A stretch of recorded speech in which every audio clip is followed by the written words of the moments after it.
Hey everybody, welcome back to the channel. HTM here. I was lucky enough to get an early access copy of Starfield, and ever since I have been playing the game non-stop, figuring out all the best skills, the best weapons and equipment options, and of course the best builds. The great thing about Starfield is that you can literally play the game any way that you want, but of course some Starfield builds are going to be better than others, and some are just flat out insane. In this video, I'm going to showcase my favorite builds and playstyles I've discovered during my Starfield playthrough to help give you an idea of what's possible and especially what's worth investing your time into. This list will be a mix of pure combat builds with some role-playing builds thrown in, because the truth is, in Starfield, you won't be playing just one build your entire playthrough. You'll be combining some of these playstyles together or switching them in and out based on what's needed for the mission at hand. With that being said, this list will be a fantastic place to start, showing you what's possible and most importantly, what's actually effective when playing the game. Timestamps will be provided down below if you want to skip to a certain build or rewatch a section, and links to my website for more detailed written guides for each build will also be added to the description. Finally, the only spoilers contained in this video will be related to the last build on our list, which is insanely powerful but is also deeply connected to the game's main storyline. But to be fair, the build was already spoiled in Starfield's own marketing material, and if you've been following the game closely, this won't even be a surprise to you. But if you've been purposely avoiding every single trailer, you may want to stop the video before that final build, and I'll make sure to put a big spoiler notice before we get there. So sit back, relax, and let's get into the builds. Let's start with what I think is the best early game build for Starfield, and that's the Space Ranger. The focus of this build will obviously be using the boost pack, not only for combat, but also for basic traversal and exploration. For our starting background on this build, there are two good options. I think both give you boost pack training right away from the start. The Bounty Hunter option will be good if you want to focus more on ships, but you can always pick up those skills later on, so I actually recommend the Soldier for this build, which will give you the same boost pack training along with ballistics for better gun damage, and fitness, which lets you sprint for longer. Once you're actually in the game, you'll need to find a boost pack as soon as possible, and there's actually a variety of these that you can get pretty early on in the game, but they are different, so I do want you to understand how they work.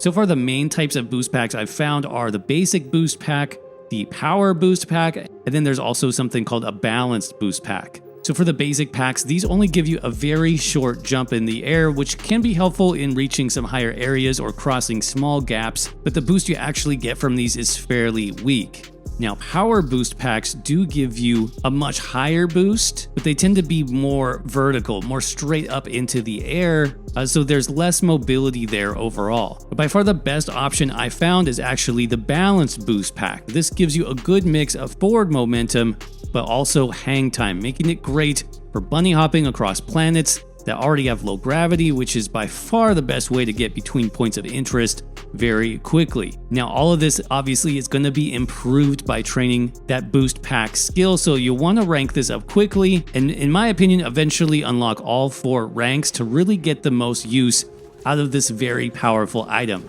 The main bonus you'll get right away is obviously the additional movement, but also some extra combat mobility, which is going to come in handy. For example, you can lift off the ground with your boost pack very quickly to avoid mines and grenades. If you're out in the open, you can also use a boost to close the distance between yourself and an enemy. If you need to get closer, if you're using something short range, like for example, a shotgun. But beyond the basic boost pack training, there's actually something called boost assault training, which is a second boost pack focused skill line that gives you tons of direct combat benefits as well. This includes catching enemies on fire, knocking them down when you boost nearby, as well as hovering and slowing down time while you're aiming down your gun sights while boosting with your pack. And this is incredibly overpowered against most enemies in the game. Now, obviously the potential downside for this build is going to be fighting indoors, which you will do occasionally in Starfield, whether you're inside a ship or maybe exploring a cave on a planet's surface somewhere. That lack of mobility usually does result in taking more damage than when you can fly around more freely. So investing early in the medicine skill is also highly recommended for this build. As you rank up medicine, it's going to make your med packs and your trauma packs heal for more and also heal faster. So that's going to become very important.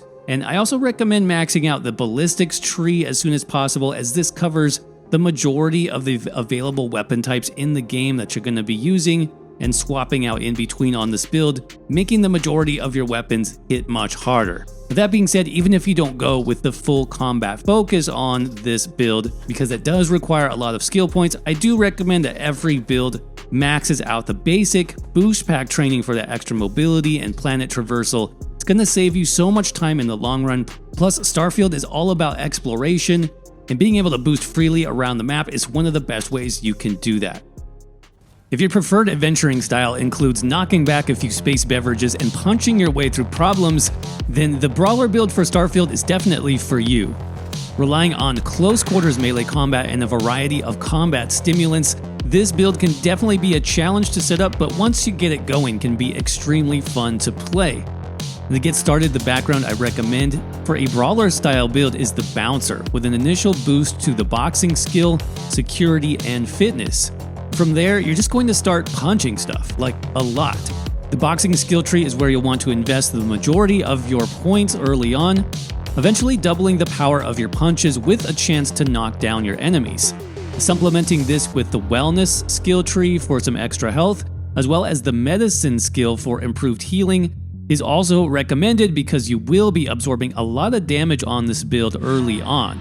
Eventually though, you'll get used to the playstyle, which involves using cover as much as you can while your enemies are firing off a hail of bullets, then coming out from cover as they attempt to reload.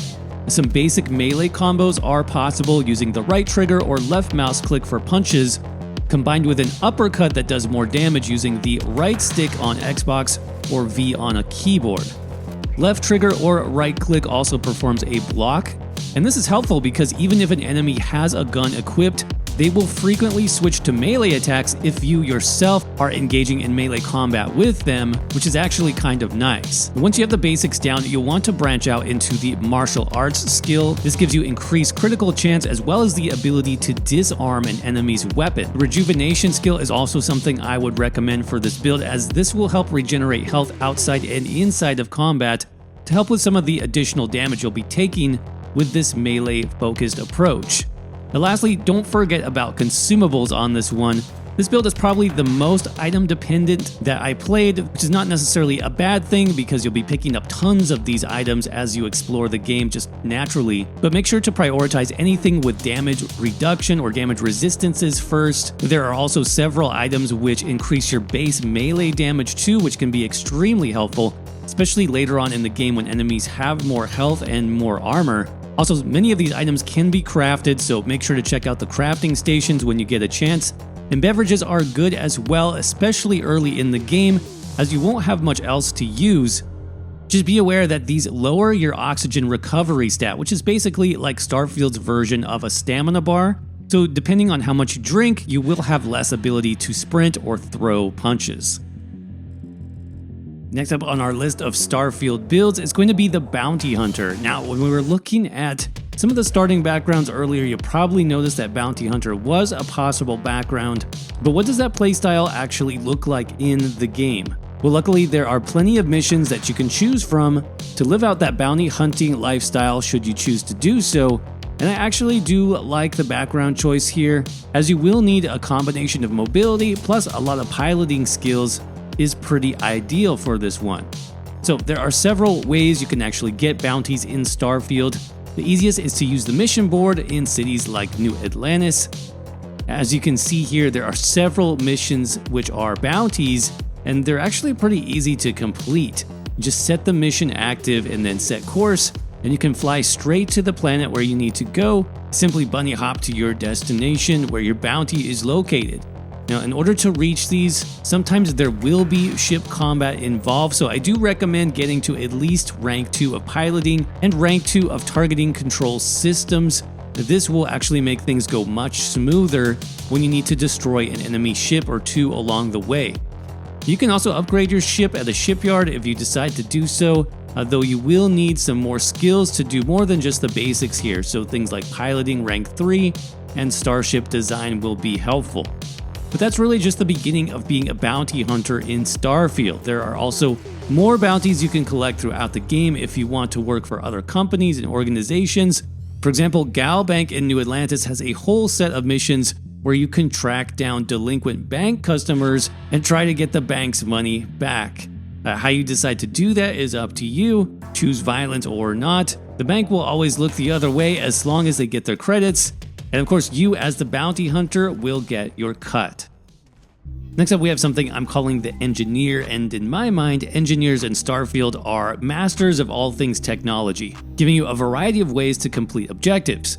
Now, one way that is surprisingly effective in Starfield is the robotics skill line, which lets you control nearby security robots and turrets. This is obviously going to be a big part of the engineer build. And that's for a good reason. Nearly anywhere you go in this game, and especially later on in some of the main story quests, you'll have plenty of opportunities to use this skill on robot guards and especially on turrets, which can be extremely annoying if you don't take care of them right away. So again, your main skill that you want to invest in is going to the robotics. If you don't want to spend too many skill points, you can probably stop on rank 2, which lets you pacify a target just long enough to make a difficult fight pretty easy. Now, along with robotics, the engineer build also does extremely well with laser weapons, particularly the laser pistol early on and eventually laser rifles, which are one of the most powerful weapons in this game. So a few points into lasers is definitely recommended to help make these powerful weapons even more powerful. Electromagnetic or EM weapons are also a possibility, but these seemed much harder to find in my experience, so for the most part I just stuck with lasers, or even a good shotgun for close range combat. By the way, something you should probably have in your arsenal, just in case your robots get out of hand, is a disassembler shotgun. I found plenty of these during my playthrough, and the nice thing is that they do huge bonus damage against robots specifically, so these will be very handy to keep with you at all times. Obviously, you can apply this idea of an engineer build to lots of other things in the game, whether it comes to outposts. Obviously, engineering your ship is a big part of Starfield, but I really just stuck to combat for the most part. And one final tip here, if you're into explosives, you'll definitely want to invest a few points into the demolition skill, rank 1 at least. This makes your throwing grenades show a trajectory arc, which is very helpful for bouncing those grenades around corners in tight spaces. Plus, your explosions will have an additional 25% larger radius. Rank 2, if you want to include that, is going to do 25% more bonus damage. For the recommended background on this build, Cyberneticist seems to be about the best, as medicine and security are pretty much always helpful on any build, and that extra point into lasers will help you get a jump start on your weapon of choice. However you decide to play it, this is definitely a fun one. Let me know what you think down in the comments section below. Just like any classic Bethesda game, Starfield allows for some serious stealth gameplay options, which brings us to our next insane build, Ghost. The Ghost combines stealth skills with some serious firepower, letting you take out entire space stations full of enemies while remaining nearly undetected. For the starting background on this one, the Cyber Runner makes the most sense to me, as you get both stealth and lockpicking, though Combat Medic is another strong choice due to pistol certification, as well as medicine and wellness, which are great all-around skills that every build should use. Now, as you'd expect, Starfield does offer a full stealth skill line, and it's quite good, giving you bonuses to stealth damage while also reducing your chances to be detected. The thing about stealth is that ranking the skill up also unlocks an improved stealth detection meter, something that makes it easier to tell if you're about to be discovered or not, so make sure to rank up that stealth skill right away. Now, the key equipment you'll need to pick up on Ghost is definitely a suppressed weapon of some sort for eliminating targets from range, especially while stealthed for that bonus stealth damage. Now, pistol is going to be my favorite option here, as they are light, have plentiful ammo, and can benefit from multiple training disciplines all at the same time. This includes pistol certification, ballistics, marksmanship, sniper certification, and sharpshooting.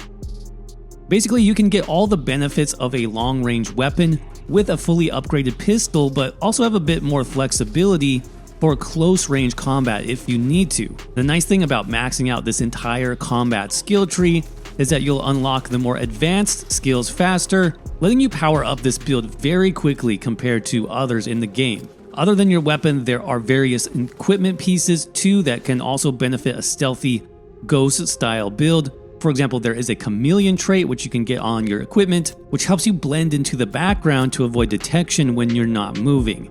And now beyond the basic stealth skill tree, you'll also want to work towards master level concealment skills to unlock the ultimate version of the ghost build.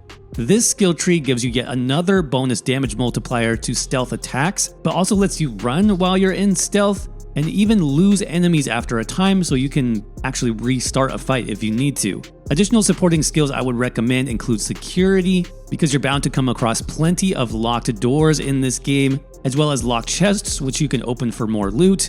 And since you probably don't want any companions stomping around or engaging the enemy prematurely, the isolation skill is a pretty unique choice here. This gives you huge combat damage and resistance bonuses for running solo, so that's definitely worth checking out if you prefer the lone wolf playstyle.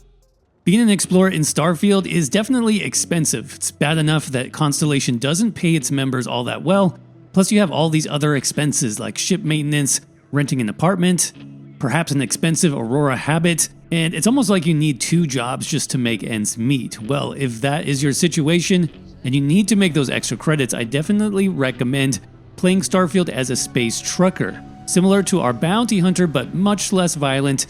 You can earn credits and level up while you work hauling around junk from one planet to the next. To get started, you'll just need to head back to our friendly mission board in New Atlantis. Here you'll see several cargo missions where you need to deliver various items of specific weights to other planets, outposts, or space stations. The main thing you need to pay attention to here is the cargo weight requirement. Your starting ship, the Frontier, for example, only comes with about 500 max cargo weight available, so if you want to be a true space trucker, you'll need to upgrade, or if you're like me, add a second ship to your fleet specifically designed for running cargo. So here is my cargo ship. I've nicknamed her Big Bertha, which I actually built from a repurposed prison ship, and I outfitted her with some extra cargo modules, improved shields, and also improved engines to make these runs a little bit faster. The whole thing cost me less than 20,000 credits, which I can make back easily in about 10 cargo runs, so everything after that is going to be pure profit. On the mission board, you'll also notice there are some passenger transportation options. Again, all of this really depends on how you build your cargo ship. There are different modules for cargo versus passengers. I have added both. That way I can do both types of missions if I want to. There is also a time limit on these missions, so keep that in mind too. You'll want to do them right away before they expire. But if you're looking for that Starfield side hustle, hauling space junk or some space hitchhikers is a pretty good deal. There's even a starting background for this which works quite well, called Long Hauler. This starts you off with skills in weightlifting, piloting, and ballistic weapon systems. So give this a try and let me know what you think. Next up on the list, we have the powerful heavy weapon specialist, the Gunner, which focuses on, you guessed it, heavy automatic weapons like the minigun. This build is basically the polar opposite of the Ghost build, which we saw earlier, where instead of being stealthy and picking off targets one by one, you're going to make your presence known right from the start, raining down bullets on as many targets as possible. To get started, I recommend choosing the Soldier starting background here, as ballistics will apply to most heavy weapon options in the game, plus fitness and boost pack training are always very helpful. Now, the hardest part of starting this build is obviously getting the right weapon. Now, you do get a lot of weapon drops in Starfield, either from spacers or pirates, but most of these basic enemies do not drop miniguns, only basic weapons. Now, don't worry though, the UC Surplus shop located in the Well district of New Atlantis does have a decent weapon selection, including this microgun, which is essentially a minigun, and if they don't have it at the time when you're browsing, all you need to do is wait in this chair or any nearby seat for 24 hours, and the shop's items will restock, allowing you to purchase the perfect starting weapon for this build. Now, this same trick also works with ammo, by the way, which you will need a ton of for this build. So buy up all the ammo stock you need for your particular heavy weapon type, and then just wait another 24 hours to buy more using the same trick. As much ammo as you need, but ideally a few thousand rounds for longer trips. Now, in terms of skills, this one is also pretty easy to set up. In the combat tree here, you'll want to put points into the ballistic skill first to unlock the rest of the skill tree levels, and then heavy weapon certification for that bonus heavy weapon damage, plus a nice 25% physical resistance boost while aiming down sights. Rank 1 of rapid reloading is also helpful for faster reloads on all ballistic weapons, including most heavies. And speaking of other weapons, considering how much ammo this build chews through, I would definitely recommend investing in a trusty backup shotgun or similar weapon when you need to pump out damage quickly or around corners in tighter spaces, while also helping you conserve your primary ammo type. Finally, once you have enough skill points to cover the basics, the master level skills of armor penetration and crippling will also be extremely effective on this build in endgame, making it truly insane, allowing you to rip through enemies while also disabling them in place. A very nasty combo against all enemy types. And that brings us to the final and most powerful build on this list. Now, as I mentioned earlier, this will have some minor spoilers, but I'm going to keep it as minimal as possible just to show you how the build works, and I won't even say the name that's referred to in-game because that's a bit of a spoiler in itself. So if you've seen any of the Starfield trailers, you've probably seen some type of special power, or I saw some people calling it space magic. Now, I won't tell you exactly what it is or how to get it, but I will confirm that it's in the game and it's pretty insane. But what's crazier is that most of these powers are completely optional, meaning you have to go out and find them if you want to use them, but I definitely recommend you do so because combining these unique powers with any of the builds I listed earlier can really take those playstyles to the next level. You can also build around specific powers as I was able to in my first playthrough, making it pretty easy to deal with some of the late game enemies and even the final boss fight. Some of these special powers you can obtain are going to deal with combat directly, while others are more utility oriented, and there are close to 30 unique powers in all, spread throughout the universe for you to collect, so there's tons of customization options here. But for now, I'm just going to mention 3 of them to give you a small taste of what's possible. The number 1 is called Anti-Gravity Field, and it's the same power that Bethesda showed off in recent trailers. What this does is it lifts up surrounding enemies into the air, disabling them, kind of like Grogu in The Mandalorian, and this is especially good for taking on multiple enemies at once or even bosses with armor, as you can just let them float off into space while pounding them from underneath with bullets or punches. Second is called Phase Time, which is also really good for any type of build, as this slows down time around you, similar to how that Combat Boost Pack perk worked earlier, and this is going to be perfect for helping you land headshots on multiple enemies before they can even react.